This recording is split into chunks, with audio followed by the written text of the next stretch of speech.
Gênesis capítulo 6.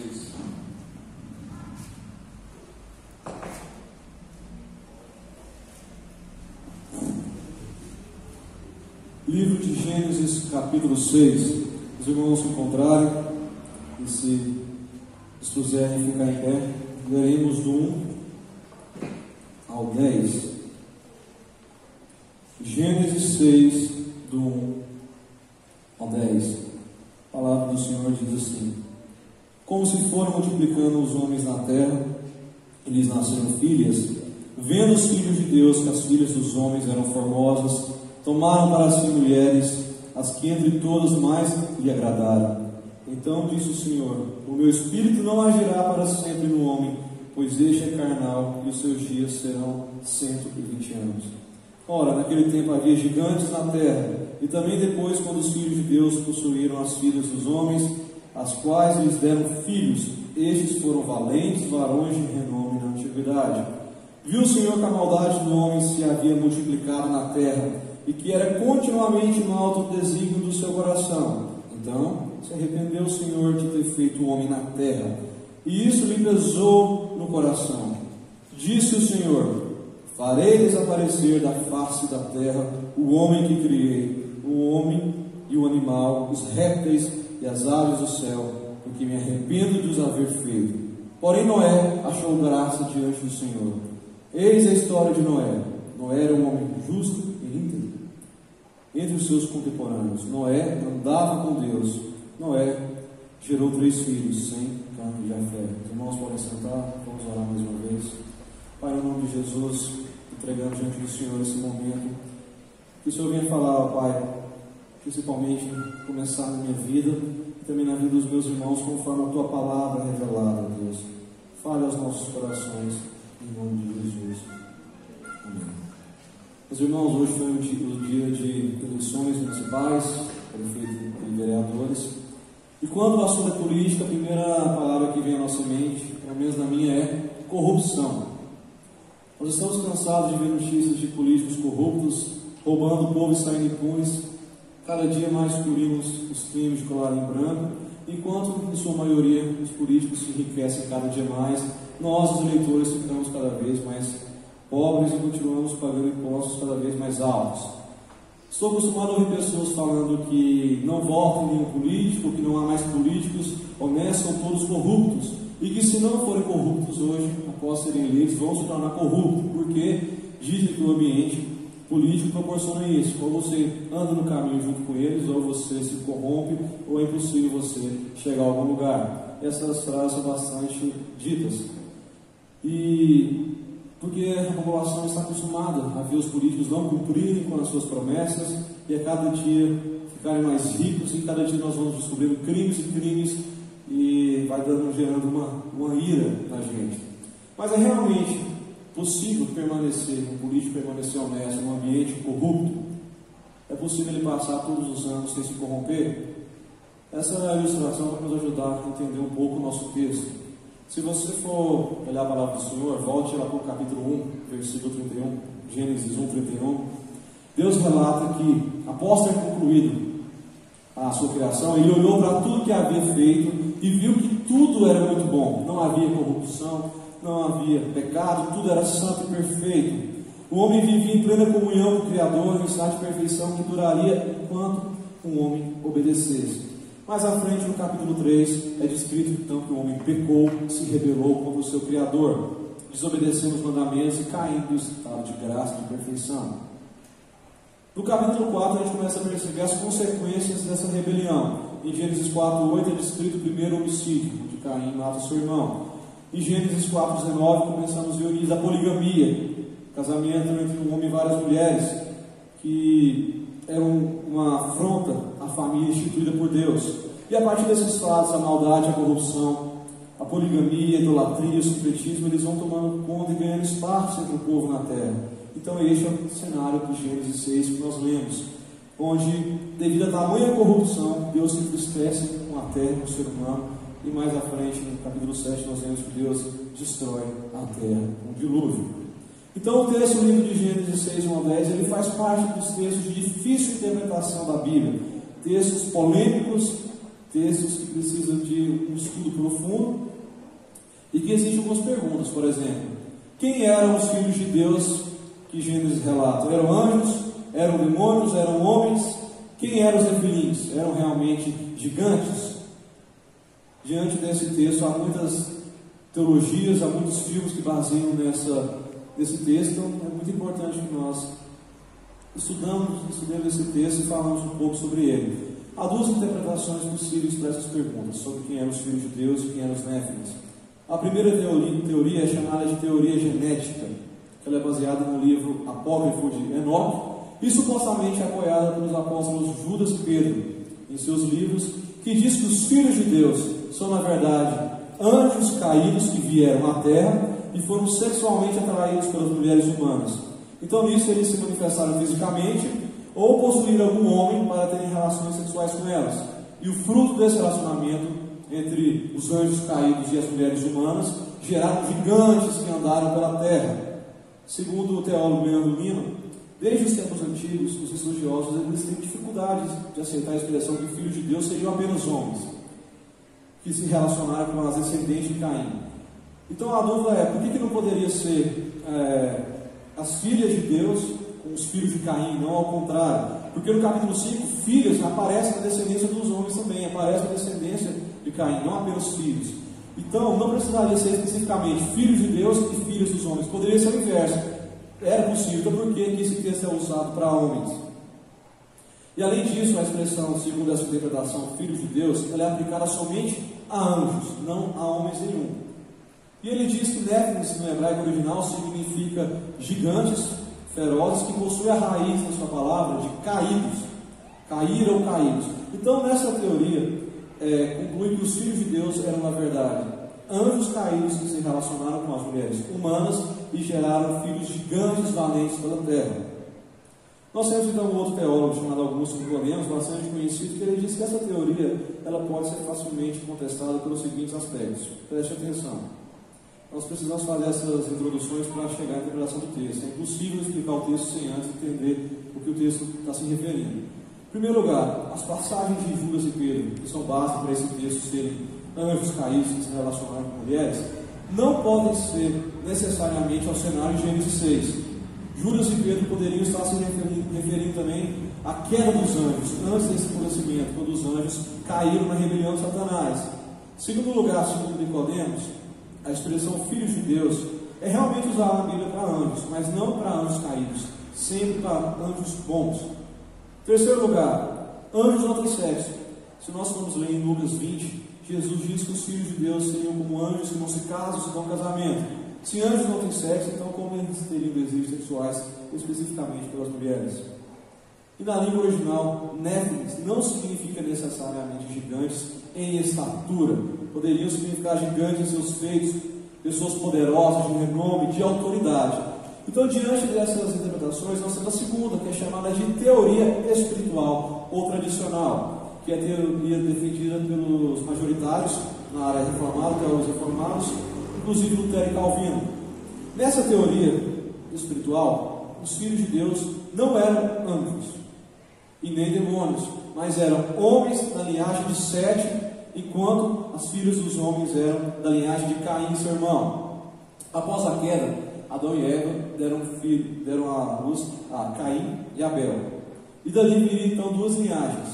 Caim era mau, ele não serviu ao Senhor, gerando então a linhagem corrupta e má, inimiga de Deus, que são chamados de filhos dos homens, linhagem de Caim.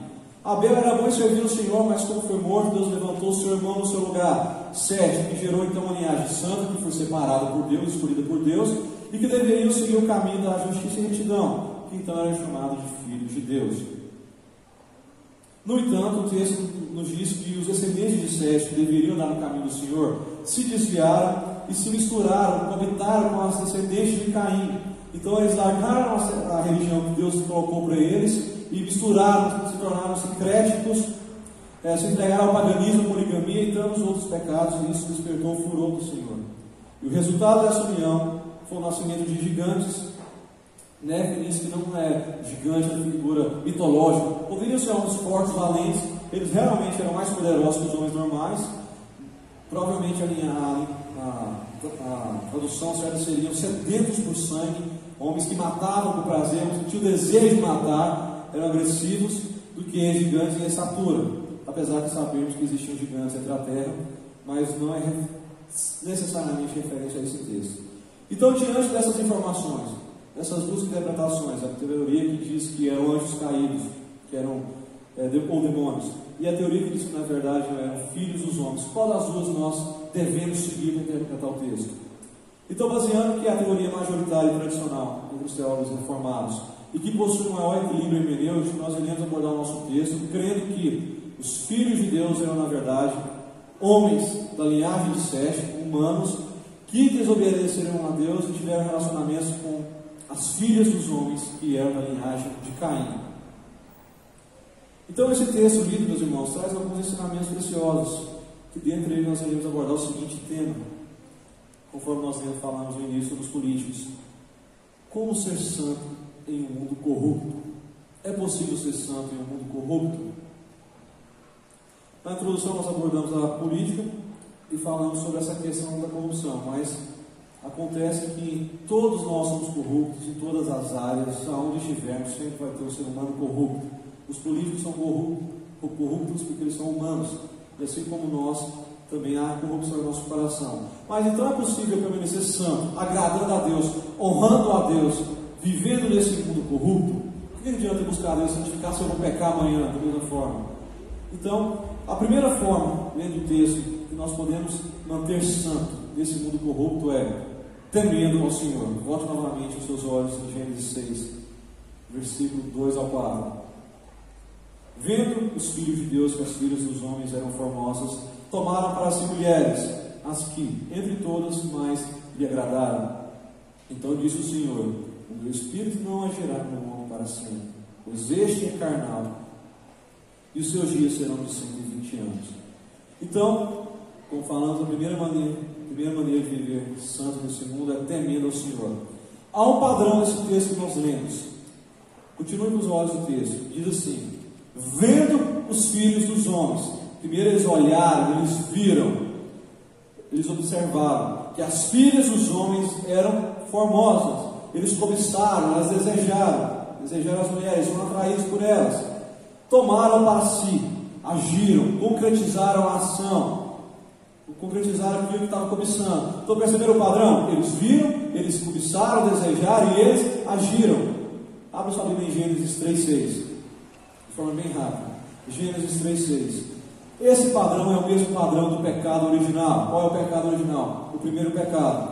Gênesis 3:6 diz: vendo a mulher que a árvore era boa para se comer, agradável para os olhos e desejável para dar entendimento, tomou-lhe o fruto. Percebam, vendo a mulher que a árvore era boa, agradável e desejável, cobiçou aquele fruto e tomou para si.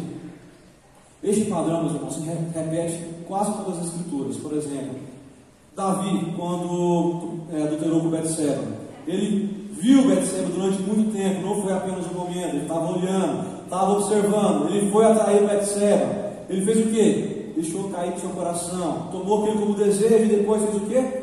Adulterou com ela. Novamente o padrão se repete. Em Juízes 7, após a destruição de Jericó, Acã fez o quê? Ele viu uma capa, viu que era bonita, desejou aquela capa e fez o quê? Escondeu, pecando pelo Senhor. Então esses padrões, eles revelam um comportamento de pecado, um comportamento que acontece com todos nós. Primeiro nós vemos o pecado, sentimos atraídos por ele, sentimos tentados por eles, ele nos atrai, nos seduz, e nós flertamos com o pecado. Como diz o ditado, que os olhos não veem, o coração sente. Então o pecado, ele não vai vir na forma do capeta, na forma de chifre, para te fazer pecar. Ele vai vir da forma mais atraente possível, aquilo que você vai desejar, geralmente naquilo que você mais cobiça, naquilo que você mais deseja, naquilo que você nunca teve, que é agradável para você. E geralmente, se você não fugir disso, ele vai cair no seu coração, você vai desejar, e quando você perceber, você deseja tanto que não consegue mais fugir, você luta e não consegue mais tirar aquilo do seu coração. Então, quando você percebe, você já pecou. É a mesma coisa a propaganda de cerveja e refrigerante. Geralmente aparece quando? no horário mais quente possível, uma praia de sol escaldante e bem gelado para atrair, ou então propaganda de lanche. Gente, geralmente sempre vem no horário do almoço, da janta, quando você está mais com fome, porque nós somos atraídos pelo olhar. E é por isso que nós devemos tomar muito cuidado com o que nós olhamos, com o que nós desejamos, cobiçamos. Devemos sempre tomar cuidado com aquilo que é belo, atrativo demais, aquilo que é curioso, que corresponde perfeitamente às nossas expectativas. Tudo que vem fácil, que vem sem lutas, vai embora fácil também. Segundo Jeremias 17:9, diz que o coração do homem é enganoso, mais do que todas as coisas e desesperadamente corrupto. Quem o conhecerá? Nós até podemos pensar que o que eu desejo, que eu cobiço, é o melhor para nós. Mas como você pode ter certeza que é o melhor para você, se nós sabemos que o coração do homem é enganoso e não há quem o conheça? Como eu posso ter certeza que aquilo que eu mais desejo é realmente o melhor para mim? E é por isso que nós estamos falando aqui, temendo ao Senhor. Quando nós tememos ao Senhor, temos o temor do Senhor no nosso coração, nós temos então discernimento espiritual. Nós temos o Espírito Santo nos guiando para aquilo que é o correto e que não é o correto. Quando nós buscamos a Deus constantemente e consultamos antes de tomar qualquer decisão, de tomar qualquer atitude, e nós pedimos ajuda ao Espírito Santo, Ele nos auxilia no caminho correto, Ele nos ajuda no que Deus tem para nós, conforme a palavra de Salomão, Provérbios 16:1. O coração do homem faz planos, mas a resposta vem da boca, dos lábios do Senhor. A infidelidade desse povo de Gênesis que Deus narra começou quando eles começaram a desejar as mulheres e se relacionar com elas. Eles foram levados pela luxúria, pelos desejos carnais e não consultaram a Deus. Eles não tiveram discernimento espiritual para ver aquilo que traria destruição, que Deus já havia prometido. Deus havia separado eles do mundo e falou que eles deveriam obedecer. Eles eram descendentes diretos, sabiam o que aconteceu com a desobediência de Adão e Eva, sabiam da queda, da destruição, e ainda assim não tiveram discernimento espiritual. E é por isso que nós sempre caímos nos mesmos erros. E ao invés de nós consultarmos a Deus, nós não temos discernimento espiritual e sempre pecamos porque nós vamos de acordo com o que nós olhamos e que nós desejamos. Então aqueles homens, a palavra tomaram, significa que eles não só relacionaram com elas, mas tiveram casamento com elas, provavelmente raptaram e abusaram delas.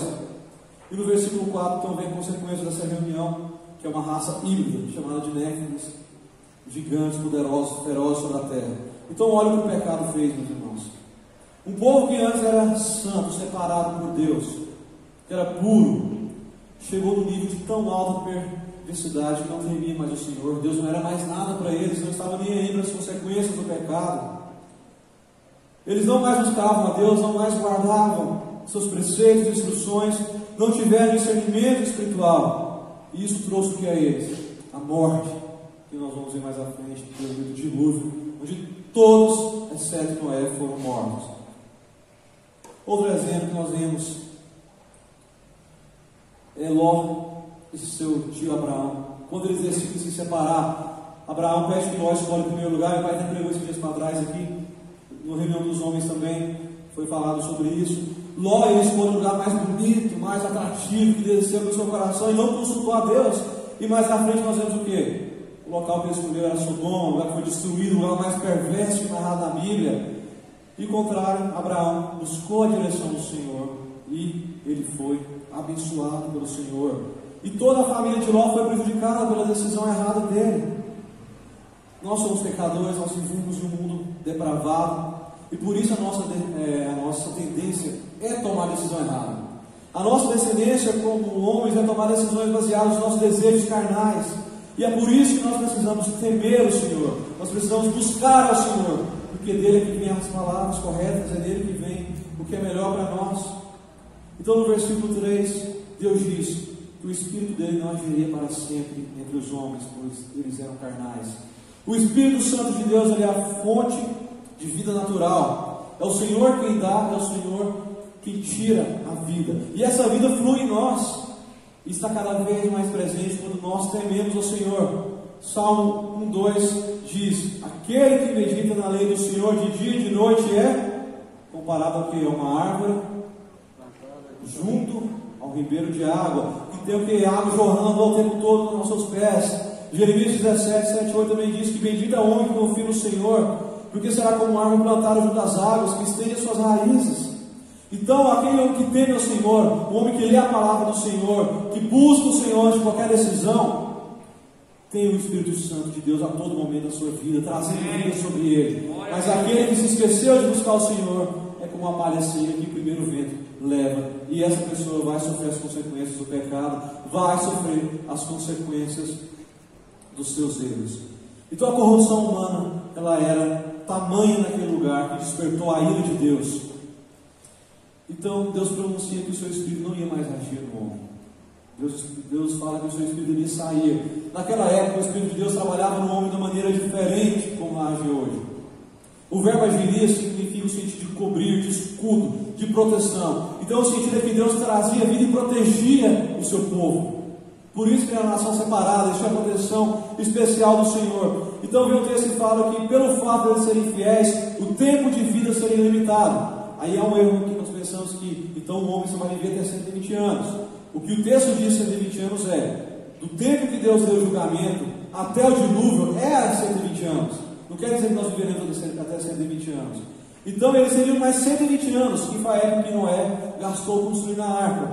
E de fato, após o dilúvio, é constatado que o homem viveu bem menos do que vivia antes, porque não tinha mais o Espírito Santo o guardando.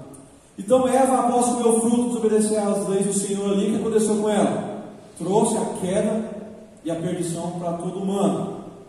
Davi, após adulterar com Betseba, o que aconteceu? Se a gente for ler a história de Davi, todo tipo de desgraça aconteceu sobre a família dele. Irmão estupra irmão, irmão mata irmão relaciona com as servas do pai na frente de toda a cidade, filho tenta usurpar o trono do pai.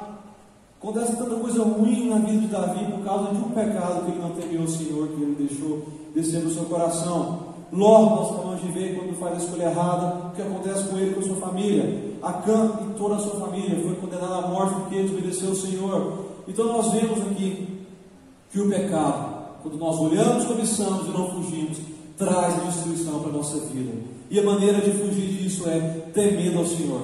Então cuidado com o que você está olhando, cuidado com o que você está flertando, aquilo que você já tem olhado, faz tempo que você não tem fugido dos seus olhos, porque isso pode levar você e a sua família à destruição. Porque nós somos carnais, nosso coração é corrupto, é enganoso, e a nossa tendência é desejar aquilo que é mal. E é por isso que nós devemos temer ao Senhor, porque o temor do Senhor é o princípio da sabedoria.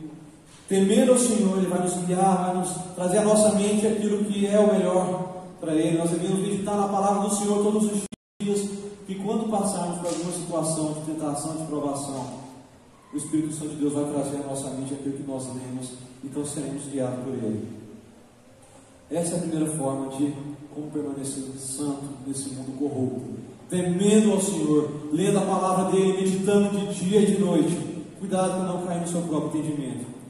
Segundo lugar, os versículos 5 a 7, de permanecer santo nesse mundo corrupto é cumprindo o nosso propósito. Viu o Senhor que a maldade do homem se havia multiplicado na terra, e que era continuamente mal todo o desígnio do seu coração. Então se arrependeu o Senhor de ter feito o homem na terra, e isso lhe pesou o coração. Disse o Senhor: farei desaparecer da face da terra o homem que criei, o homem e o animal, os répteis e as aves do céu, porque me arrependo de os haver feito. Então em Gênesis 1:31, Deus olha tudo que Ele fez, era bom, era agradável, Ele ficou feliz. Mas agora no 6, o autor diz que Deus se arrepende de ter criado um homem da maldade, devido a tamanha maldade e corrupção. Mas se Deus Ele é onipotente e não erra, por que Ele se arrependeu de criar um homem? Ele não sabia que o homem iria pecar e iria decepcioná-lo? Por que ainda se criou e se arrependeu? Nós precisamos entender o que a Bíblia diz quando Deus fala que Deus se arrependeu. Essa expressão ela é o antropopatismo, ou seja, ela é uma linguagem transmitida à semelhança dos sentimentos humanos. A Bíblia se refere a Deus uma linguagem humana para transmitir conceitos a nós que seriam intransmitíveis se não fosse uma linguagem antropomórfica, uma linguagem que nós entendemos, ou seja, a Bíblia escreve o sentimento de Deus para a gente entender. Nós somos criaturas e não vamos entender Deus no seu pleno poder, no seu pleno conhecimento. Da mesma forma dizer que Deus virou, que Deus se alegrou, são sentimentos que nós entendemos para a nossa linguagem. Então a mesma expressão que Deus se arrependeu aparece ali lá em Samuel, quando Deus disse que se arrependeu de ter colocado Saul no trono. Mais à frente, porque Deus fala que ele não é homem para que se arrependa. Então Deus está entrando em contradição. Essa expressão, se arrependeu o Senhor, não é uma referência ao caráter de Deus, nem algo relacionado a dentro de Deus. Não significa que Deus mudou. Deus é imutável. Deus, Ele sabe todas as coisas, Ele é onipotente, onipresente, onisciente, Ele não muda. Ele faz tudo perfeito. Nada pega Ele de surpresa. Mas no hebraico, no sentido original de se arrepender, significa mudar de ideia, de atitude. Não é de sentimento, de concepção, é mudar a atitude. Então quando diz que Deus se arrependeu, Ele não mudou seu sentimento, Ele mudou a sua atitude com o homem. Como que Ele muda a atitude? Ele começa a tratar o homem a partir da luz daquele novo episódio, que nós lemos que o espírito dele não estaria mais junto com o homem para sempre. Deus começa a tratar o homem de uma nova maneira. Isso significa se arrependeu. O homem ele se rebelou e caiu no estado de graça, de comunhão, e após a queda ele perdeu toda a sua essência. E Deus olhou para o homem e viu que havia se espalhado a maldade, havia se espalhado o pecado, que tudo no seu coração era pecado. Então o que Deus contemplou ali foi um retrato da depravação do homem, da sua miséria, do seu pecado, seus pensamentos, sentimentos. Cada atitude do homem era mal, corrompida pelo pecado, e o homem não mais obedecia a Deus. Então o que o homem fazia? Vamos lembrar. O homem, no capítulo 4, matou o seu irmão. O homem cometeu poligamia, afligindo aquilo que é o mais precioso que Deus deixou, a família, que é o que tem acontecido hoje. Várias ideologias estão atacando o quê? A família. A rebeldia era tanto, a brutalidade era tanto, que eles faziam canções da sua maldade.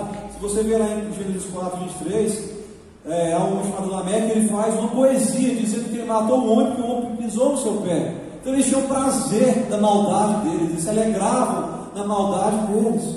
E isso é muito presente em nosso meio.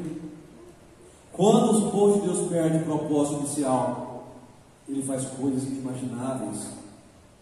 Se a gente for olhar aqui hoje, semana passada, a mãe matou o próprio filho que batia nela constantemente, aqui perto da gente. O irmão atirou na cabeça do outro irmão no filósofo. E se a gente for ler os jornais, se a gente for ver tudo que as notícias, a gente vai ver coisas piores e piores.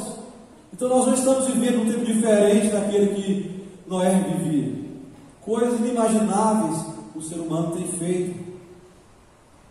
E tudo isso acontece porque o ser humano se esqueceu do propósito que Deus deixou para nós. Mas qual é o propósito que Deus deixou para nós? Segundo a nossa confissão de fé, que a Igreja Presbiteriana crê, que o propósito do homem, que ele foi criado para glorificar a Deus em todo o seu ser, mente e coração. Então o homem ele foi criado para glorificar a Deus. Quanto diz que o homem foi criado para glorificar a Deus? É em cada atitude, em cada palavra, em cada lugar. O homem deve fazer isso para glorificar a Deus. Mas quando o pecado veio, ele foi distorcendo o sentido original do homem. O homem passou a ser egoísta, passou a fazer as coisas por sua própria escolha. O homem deixou de fazer as coisas para a glória de Deus e começou a buscar glória para si. Então, o texto diz que isso feriu o coração de Deus. O pecado, ele é a lei de Deus, ele é o propósito de Deus para o pecado é a transgressão da lei de Deus e dos propósitos de Deus para nós. Então cada vez que eu peco, cada vez que eu estou cometendo algum pecado, eu estou me afastando de Deus. E é isso que o apóstolo Paulo diz em Efésios 4:30. Não entristeceis nem apagueis o Espírito Santo de Deus. Não quer dizer que o meu pecado vai apagar a existência do Espírito Santo de Deus, mas quer dizer que as santas influências do Espírito Santo de Deus vai deixar de agir na minha vida quando eu estiver com o pecado não confessado. Nós vemos isso durante as Escrituras. Salmo 51, mais famoso. Davi, após confessar o seu pecado, o que ele pede para Deus? Não retires de mim o teu Santo Espírito.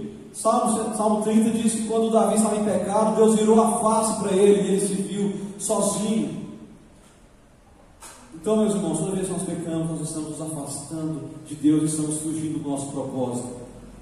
E quando nós fugimos do nosso propósito, isso traz sobre nós uma frieza espiritual, traz apatia, o pecado se torna comum, o pecado se torna agradável. Nós pecamos e nem vemos mais, nem arrependemos, nem temos mais tristeza. E Deus fez o quê? Se enfureceu de uma maneira de destruir toda a terra, toda a criação, tudo.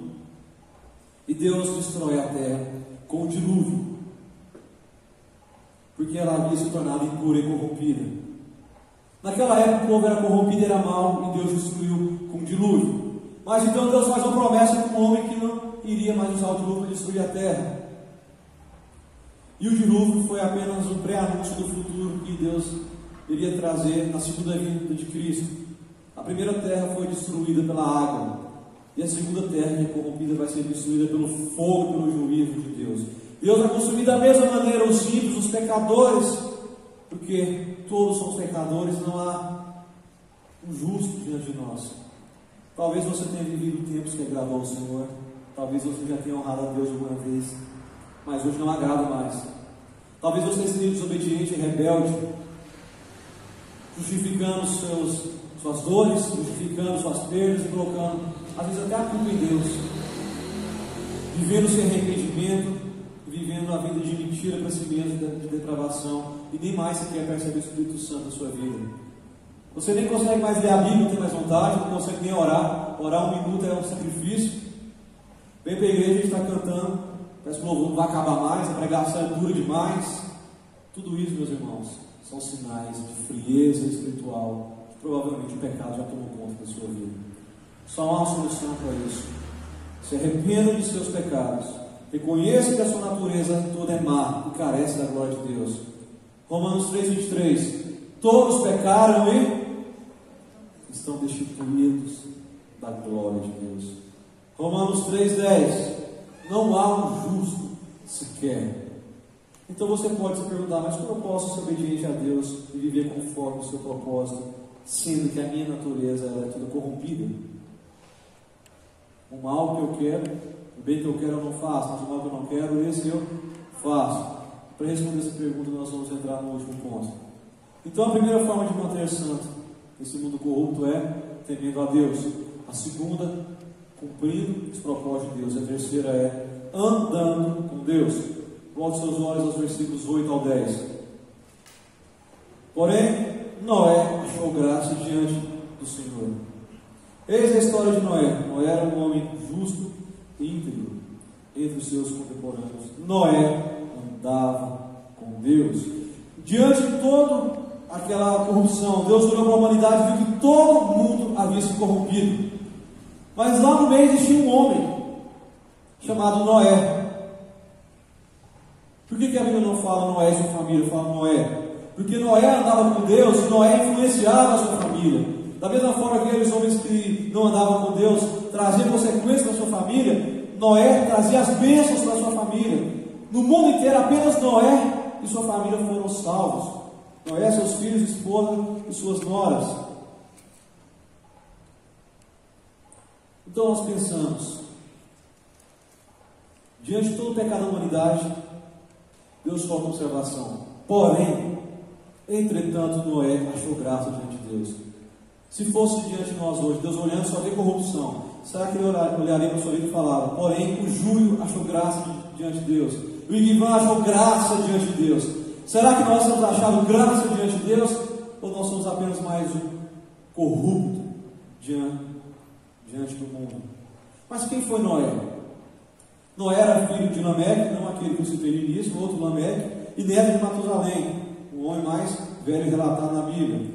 Seu pai lhe deu esse nome porque o seu nascimento foi um momento de bastante angústia. Então o seu nascimento veio como um conforto momentâneo para aquela terra amaldiçoada. E as Escrituras narram que diante de toda a humanidade, Noé e sua família foram os únicos que sobreviveram porque Noé andava com Deus. E o texto do versículo 9 nos dá 3 características mostrando como que Noé andava com Deus. Olha por favor o versículo 9, nós já estamos quase encerrando. Em primeiro lugar, Noé era justo. Em hebraico, a palavra justo não significa perfeição, mas significa não contaminado. Toda vez que a Bíblia fala sobre justiça e sobre justo, quer dizer não contaminado, alguém que não foi contaminado, alguém que não está se contaminando pelo pecado, alguém que não desviava dos caminhos do Senhor. Noé não havia se contaminado com as práticas de sua época. Noé, ele se manteve sozinho diante de toda aquela situação. É como se todo mundo hoje fizesse alguma coisa e você sozinho não fizesse aquilo. Nós vemos que Deus mandou Noé mais à frente construir uma arca, e todo mundo ri dele, ninguém acredita nele. Então ele vivia isolado, provavelmente era humilhado, menosprezado, era considerado bobo, idiota. Mas Noé não se contaminou com o seu mundo. Mesmo vivendo na sociedade corrompida, Noé não se corrompeu. Então é possível a gente viver num mundo corrupto sem se corromper? É possível. Noé viveu, Noé era homem como nós. Segundo lugar, Noé era um homem íntegro, que no hebraico significa completo. Ele era completo entre os seus contemporâneos, porque ele acreditava naquilo, ele vivia naquilo que ele acreditava. Não precisava de mais nada para completar, não precisava de mais nada para ser cheio. Ele sabia que ele pertencia a Deus, e somente Deus o completava. E terceiro, Noé andava com Deus. Em toda a Escritura, essa frase, andava com Deus, só existe duas vezes. A primeira é para Enoque, que era bisavô de Noé. A Bíblia fala que ele andava com Deus e Deus o tomou para si. E Noé. Os dois viviam em um contexto parecido, de corrupção, de maldade. Então andar com Deus significa obedecer a Deus, andar nos caminhos que Deus colocou. Noé era obediente, ele é descrito como um homem que fazia tudo que Deus ordenava para ele. Nós falamos que Deus ordenou a arca numa época que não chovia, numa época que não tinha enchente. Ele construiu uma arca porque a água ia inundar. Isso era praticamente impossível naquela época. A chuva veio após o dilúvio. Então, não era fácil viver na época de Noé, porque era uma sociedade marcada pela maldade, pelo pecado, pela iniquidade. Era um povo que se esqueceu de Deus, que se afundou no mais profundo da miséria humana, a ponto de ferir o coração de Deus, a ponto de ser necessário Deus dizer que iria destruir todo mundo, que não agradava mais ninguém. Mas mesmo vivendo essa geração marcada pela violência e rebeldia, Noé era justo, ele não se contaminou, ele era completo em Deus e andava com Deus. Abra sua Bíblia lá no livro de Hebreus 11:7. Hebreus 11:7.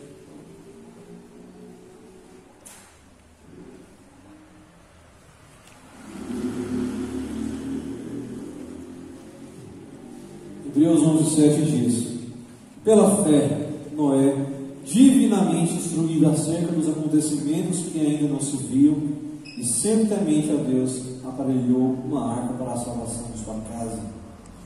Noé, ele foi descrito na galeria dos heróis da fé, porque, sendo instruído por Deus, ele trouxe o que? A salvação para a sua casa. Noé cria nas promessas de Deus, e diante de tantas tentações, de tantas atrações, ele não se contaminou. Então hoje é possível não contaminar esse mundo, meus irmãos. É possível permanecer santo, mesmo sendo pecadores. Quando nós andamos com Deus, seu Espírito anda conosco. E é Ele que nos dá discernimento, é Ele que nos ajuda a cumprir o nosso propósito, é Ele que nos ajuda a ser obediente. Nós somos tentados todos os dias. Talvez você seja tentado pelo desejo de ganhar dinheiro fácil, ter esse dinheiro o tempo todo, ou de comprar um carro bom, uma casa de ponta, tentado a relacionar com uma pessoa que você acha muito bonita, que não é sua. Talvez para os mais jovens é a tentação das festas, dos relacionamentos, bebidas e outras coisas que ferem o coração de Deus. Mas é possível você não se contaminar. Para isso você precisa estar firmado em Deus, você precisa andar com Deus, precisa ser obediente. Eu gostaria de concluir então dizendo que é possível nós sermos e permanecermos santos neste mundo corrompido e condenado. Isso porque Deus, em seu amor e sua misericórdia, Ele enviou seu Filho Jesus. Ele enviou Jesus, que deixou o seu trono de glória, e Ele desceu, Ele encarnou nessa terra. Ele nasceu como homem, passou pelos mesmos desejos, passou pelas mesmas tentações que nós, e não pecou. Ele veio habitar entre nós. A Bíblia fala que Cristo foi vicário. ou seja, ele foi substituto, mas não apenas a morte. Cristo não substituiu apenas o seu sacrifício. Quando ele foi tentado no deserto por Satanás e não pecou, ele nos substituiu também, da forma que nós somos capazes de vencer a tentação, porque Cristo venceu primeiro. Cristo é o nosso exemplo. Ele nos substituiu no sacrifício. Cristo orava, então nós também somos capazes de orar. Ele foi tentado por Satanás e não caiu, então o seu Espírito nos habilita a não cair diante da tentação. A palavra fala que ninguém é tentado além das suas forças. Então não há desculpa para falar que a tentação é maior que você. Porque se você buscar o Espírito Santo de Deus, Ele vai te dar força. Não estou falando que você não vai cair, que você não vai pecar, porque isso é impossível. Mas nos ajuda na nossa caminhada cristã. Jesus tinha autoridade de curas, milagres, pregação. Então nós também temos, porque Ele nos substituiu primeiro. Ele morreu e ressuscitou. E nós morremos e ressuscitamos com Ele. Amém. E assim como Ele está no céu, um dia nós iremos para lá. Glória a Deus. Aleluia. Então Cristo foi condenado no nosso lugar, Ele foi morto no nosso lugar, Ele levou a nossa culpa. Mas que culpa se foi ela que pecou? Que culpa eu tenho? Eu seria diferente. Ouço muito isso. Se fosse outra pessoa não pecaria igual a Eva. Eu duvido se outra pessoa não pecaria igual a Eva. Duvido que nenhum de nós somos melhores, mesmo se não tivéssemos pecado. Quando Adão e Eva pecaram, eles representaram toda a humanidade. Então todo mundo que nasceu após ele, nasceu corrompido pelo pecado. É igual dizer que quem nasceu hoje em Chernobyl nasce com radiação. É impossível nascer saudável lá, da mesma forma. Todo mundo que nasce nesse mundo nasce pecador, nasce corrompido. Isaías 6:5 diz: ai de mim, estou perdido, porque sou um homem de lábios impuros, habito no meio de um povo de impuros lábios, e os meus olhos viram o Rei. Nós somos impuros e habitamos no meio da sociedade impura, corrompida pelo pecado, uma sociedade que merece o que é a morte, porque o salário, a consequência do pecado é a morte, e todos estávamos destinados à condenação, ao inferno, e não havia salvação para nós, não havia nada que eu e você pudéssemos fazer, nenhuma boa ação, nem no culto todo domingo, nada que eu pudesse fazer em você traria a nós a salvação. Então é por isso que Deus envia seu Filho, porque precisava de alguém sem pecados morrer pelo pecador. Não adiantava ser um Deus, tinha que ser alguém que passasse pelas mesmas coisas que nós. Então Ele morreu pagando a minha culpa, porque você é pecador e o preço da sua culpa é a morte. Aquela cruz foi feita para mim e para você, mas Cristo morreu em nosso lugar, nos tornando justos. Ele não nos fez justos. Perdão, nós não nos tornamos justos por conta própria, Ele nos tornou justos. Uma pessoa que mata, aí vem um inocente e fala: não, eu vou morrer no seu lugar. Ele deixou de ter cometido crime? Não deixou, ele continuou, mas ele não teve que pagar por aquele crime, porque outro pagou no lugar. Assim somos nós. Nós somos pecadores, somos culpados pelo crime, mas Deus já pagou a nossa culpa em nosso lugar.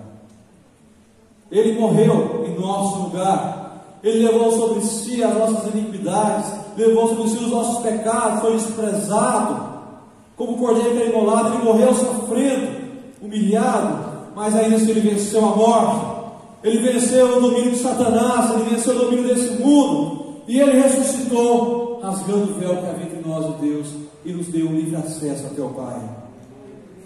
Então ele subiu para preparar a morada, e prometeu que um dia vai voltar para nos buscar, para um lugar que não vai ter mais esse peso do pecado sobre nós, para um lugar que não tem mais sofrimento, que não tem mais dor, um lugar que não haverá mais corrupção. Então só aí estaremos livres perfeitamente da corrupção. Mas até lá Ele deixou em nós o Espírito Santo de Deus, aquele que nos capacita a temer a Deus, que nos capacita a cumprir o propósito de Deus e que nos capacita a andar com Deus. Então, para aquele que tem o Espírito Santo de Deus, é possível viver em santidade, é possível viver no caminho que é Jesus Cristo, que é a única verdade, que é a vida. E do mesmo modo que Deus julgou ali no dilúvio, Ele vai julgar na sua segunda vida esse mundo. Não pense que esse mundo vai sair ileso. Não pense que as pessoas que fazem mal, que ninguém vê, que os políticos que roubam, ninguém tem uma situação, ninguém tem uma solução. Não pense que eles vão sair diferente, porque não vão. Todo mundo vai prestar conta diante de Deus, inclusive nós. A misericórdia de Deus significa que Ele retardou o juízo. Nós vamos pagar, talvez agora que a misericórdia de Deus está sobre nós, mas iremos pagar de uma forma ou outra.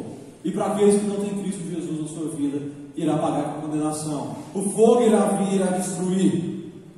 mas a nós que temos o Espírito Santo de Deus, quando o dia do juízo final chegar, o Espírito é como um selo que nos garante a salvação.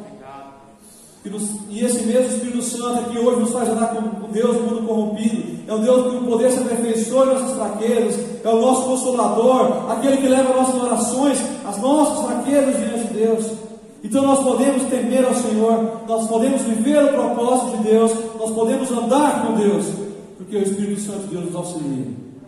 A não ser que você não tenha o Espírito Santo de Deus, então você precisa se converter. Nós somos capazes de manter santos nesse mundo depravado, sim, porque Cristo venceu o mundo e nós recebemos como herança o novo reino. Porque Cristo venceu, nós temos a graça que nos salvou. Noé achou graça diante do Senhor e nós temos a graça dada por Jesus Cristo diante de Deus. Jesus é o único caminho. É impossível agradar a Deus fora de Jesus.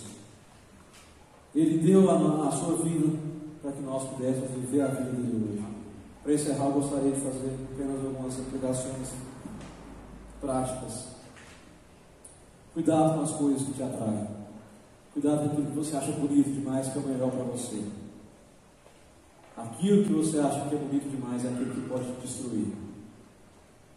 Resistir ao diabo e ele fugirá de vós. Se você não tem forças mais, procure, peça o Espírito Santo para te dar forças. E você não vai ter força se não ler a Bíblia, se não orar. A nossa alimento é a Bíblia. O nosso alimento é isso daqui, a palavra do Senhor. É isso que nos dá força para resistir o pecado. Você não vai resistir o pecado se você não estiver firmado na palavra do Senhor. Segundo lugar, tenha discernimento espiritual. Procure conhecer a Deus. Leia a palavra do Senhor. Procure saber os seus planos, os seus desejos para a sua vida. Ore antes de qualquer situação, antes de qualquer escolha. Busque o Senhor. Busque Ele diante dos seus propósitos, dos seus planos, dos seus sonhos, oportunidades. Terceiro lugar, procure andar conforme o propósito de Deus. O propósito de Deus é que nós andamos em santidade, fugindo dos pecados e glorificando a Deus em toda a nossa vida. Que cada atitude sua, quer comais, quer bebais, seja para a glória do Senhor. Quarto lugar, ande com Deus. Não se contamine com ideologias, práticas e valores desse mundo. Cuidado com o que você segue, cuidado com aqueles que você busca, cuidado com aquilo que a sua família tem assistido. Nada é apenas uma diversão. Cada filme, cada série, cada ensinamento tem uma ideologia por trás. Toma cuidado com aquilo que Satanás tem colocado diante dos seus filhos e você nem percebe. Quando perceber, pode ser tarde demais. Ande com Deus. Então é possível você ser santo, honesto e puro no seu trabalho. É possível você ser santo, ser honesto na sua família, nos seus amigos, na política, em todo lugar. É possível, se você temer a Deus, se você cumprir os propósitos de Deus para você e se você andar com Deus. Porque de nós mesmos sempre virá o pior. Porque tudo em nós é depravado e corrompido. Mas Deus, em sua graça, nos ajuda a andar no caminho da justiça e da santidade. Feche seus olhos, gostaria de convidar a equipe para estar cantando uma música. Enquanto nós cantamos essa música, eu quero que você olhe.